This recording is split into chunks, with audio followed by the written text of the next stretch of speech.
We're talking about a poll conducted by the Royal College of Nursing showing that there remains massive public support for nurses in terms of their being paid more, even including for them going on strike. But we still want to hear from you about the Prime Minister Rishi Sunak's plan to ban smoking for everyone under the age of 14 for the rest of their life. And that's why you should call me on 0344 499 1000. Joining me now is Roy Lilley, former NHS Trust chairman. Roy, thank you so much for joining us here on TalkTV today. Look, we've learned, maybe unsurprisingly, from the Royal College of Nursing in a survey they've done that there's a 73% of the public would support nurses striking if that meant they were paid more. Is it time for the government to improve the pay offer for nurses next year?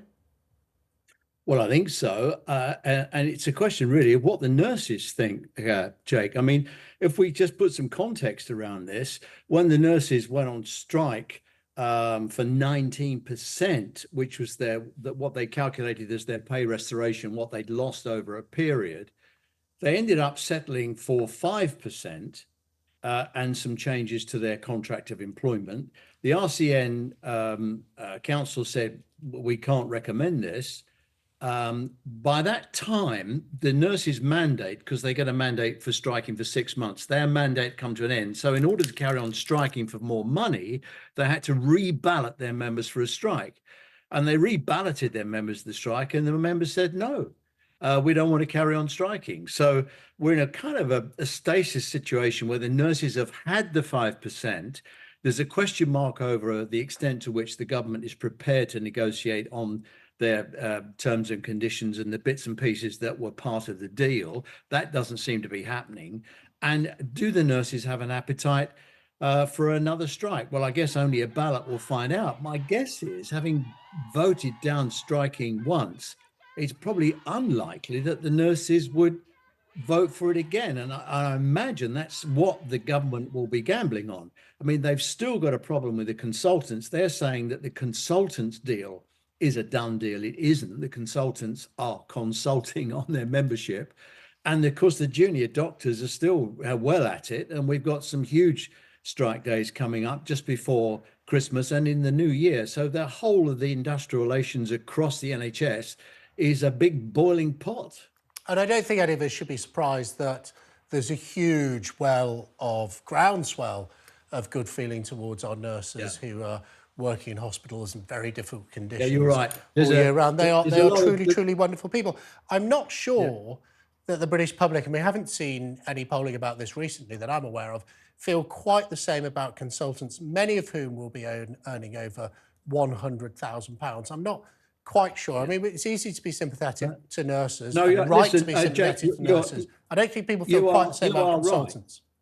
Yeah, you are right. I mean, I think the reason the consultants came to a sort of rather abrupt end of their strike was they'd read the room and they realised, you're right. I mean, nobody's got a lot of sympathy with someone earning 100,000 quid a year going on strike for more than 6%. I mean, I just think they thought, well, we're not really going to get anywhere. We're doing a lot of damage, and better we accept the government's deal and try and do try and get better industrial relations. The consultants have won a redistribution of the money, but it's a very poor amount of money. And by the time you add in tax and national insurance at that level of earnings, about 44% of what they've been offered goes straight back to the Treasury. So it's a bad deal. And I think the consultants just said, you know what, we're not going to win. I agree with you. I think tax is too high. That's why I've signed the UK tax pledge. I think it should come down. But this sort of industrial action, if we see it from junior doctors, potentially from consultants, sounds like, from what you're telling us, that we may not see it from nurses. Of course, there'll be another round of pay negotiation for next year, and problems may come for the government. But it's not helping with these record waiting lists we're seeing in the NHS. If you are sat at home waiting for a hip operation, which may have been cancelled on multiple occasions, may continue to be delayed, you will be sat there in pain, struggling to lead the life that you want to lead. Is there any hope of these waiting lists coming down next year, with or without industrial action? Well, actually, they've come down now. The last month's data shows that they are coming down. Look, Jake, the thing about waiting lists is it's not one waiting list. People are on the waiting list for various things. So, for example, there aren't 8 million people or 7.5 million people waiting. There's about 6 million people waiting because some people are waiting for more than one thing. So there's double counting in the numbers. Also, if you disaggregate the numbers, you'll see that about 60% of people waiting are actually waiting for a diagnostic. Now, a diagnostic often yields, well, around 20% of people who will actually go into hospital for a period of inpatient care. They'll need a hip or whatever it is.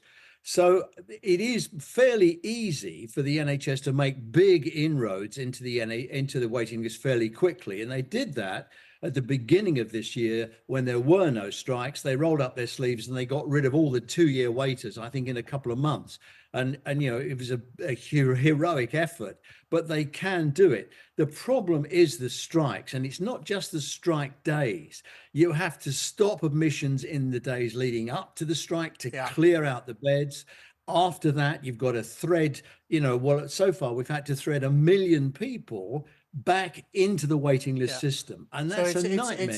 As you say, Roy, it's the catching up. Thank you, Roy Lilley.